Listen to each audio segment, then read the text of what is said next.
আওয়ামী লীগ বারবার মুক্তিযুদ্ধের কথা বলেছে, সেটাকে তারা পৈতৃক সম্পত্তি মনে করেছে, কিন্তু কোন মুক্তিযুদ্ধের আকাঙ্ক্ষা তারা বাস্তবায়ন করার চেষ্টা করে নাই।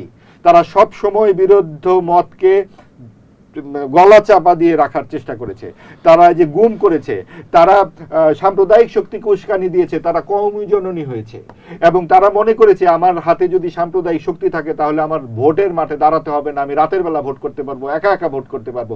সেই সমস্ত কিছুর দায় তারা মুক্তিযুদ্ধের উপরে চাপাতে পারে না। মুক্তিযুদ্ধের মাধ্যমে আমরা একটি বাংলাদেশ পেয়েছি, এই অপরূপ সুন্দর বদ্বীপ পাললিক ভূমি, এর সঙ্গে আর কোনো কিছুরই তুলনা হয় না। এইখানে আমরা অসাম্প্রদায়িক, গণতান্ত্রিক, মানবিক একটি রাষ্ট্র চাই। তারই জন্য 24-এর গণ অভ্যুত্থান, এই যে ছাত্রদের কণ্ঠে আমরা শুনেছি, এই নাহিদ ইসলামের কণ্ঠে আপনি শহীদ মিনারে শুনবেন যে শুনেছেন বঙ্গবন্ধুর বাংলায় বৈষম্যের ঠাঁই নাই, শুনেছেন জন্ম আমার ধন্য হলো এই গান, শুনেছেন মুক্তির ও মন্দির ও সোপানো তলে, এই সমস্ত গান লক্ষ লক্ষ মানুষের কণ্ঠে। সেখানে আওয়ামী লীগেরও অনুসারী অনেকে ছিল যারা এই পছন্দ করে নাই, অন্যান্য দল তো ছিলই, কিন্তু তারপরে আমরা কি দেখলাম এই 18 মাসে?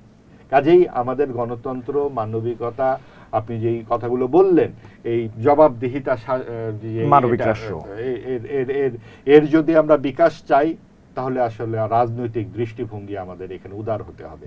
আমরা এই রাজনীতির নামে কখনো জামাতকে নিষিদ্ধ করব, কখনো আওয়ামী লীগকে নিষিদ্ধ করব, কখনো বিএনপিকে নিষিদ্ধ করব। আওয়ামী লীগের বিরুদ্ধে বলবে তুমি বিএনপি জামাত, তুমি তো আগুন লাগাও, এবং বিরোধী দলীয় নেত্রীকে 8 বছর জেলে রাখা হবে। এইভাবে আসলে কোনোদিন গণতন্ত্র প্রতিষ্ঠিত হবে না। আপনি গণতন্ত্র প্রতিষ্ঠিত করতে হলে প্রথমেই যেই বিশ্বাসের জায়গায় আসতে হবে যে আমার মতটাই শুধু গণতন্ত্র নয়, অন্যের মতের প্রতি শ্রদ্ধাটাই গণতন্ত্রের প্রাথমিক পাঠ। এই যদি আমাদের সহিষ্ণুতা রাজনৈতিক নেতারা দেখাতে পারেন, অবশ্যই এই দেশে গণতন্ত্র সম্ভব, এবং 24-এর গণ অভ্যুত্থান আমাদের সেই পাঠ শিখিয়েছে। আপনি অন্তর্বর্তীকালীন সরকারের ইস্যুতে একটা কথা বললেন যে তখন অন্তর্বর্তীকালীন সরকার যে 18 মাস ক্ষমতায় ছিল, ওই সময় একটি বিশেষ দল, আপনি জামায়াত ইসলামকে ইঙ্গিত করেছেন, তারা এটা ভেঙেছে, মাজার ভেঙেছে, এই করেছে। আবার দেখেন না, এই অন্তর্বর্তীকালীন সরকারের একজন উপদেষ্টা রিজওয়ানা হাসান, তিনি কিন্তু একটি টেলিভিশন সাক্ষাৎকারে বলেছে যে জামাতকে যেন ক্ষমতায় আনা না হয়, এজন্য যা যা করণীয় তারা করেছেন। তাহলে এই ব্যাপারটা একটু হলো না? এটাই তো খুব চমৎকার ব্যাপার।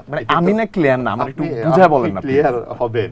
আপনি দেখুন, সুশীল সমাজ বাংলাদেশে একটা চমৎকার একটা বাতাবরণ তৈরি করেছেন, তারা ক্যামোফ্লেজ তৈরিতে ওস্তাদ। আপনি দেখুন, এই যে গতকাল আমি দেখলাম বাংলাদেশ ব্যাংকের গভর্নর 1 কোটি টাকা দিয়েছেন বৈষম্য বিরোধী ছাত্র আন্দোলনের প্রধান রিফাত হাসান, সেটা সংবাদ সম্মেলন করে বলেছেন 1 কোটি টাকা গণভোটে হ্যাঁ পক্ষে প্রচারণা চালাবো। বাংলাদেশ ব্যাংক দিচ্ছে 1 কোটি টাকা।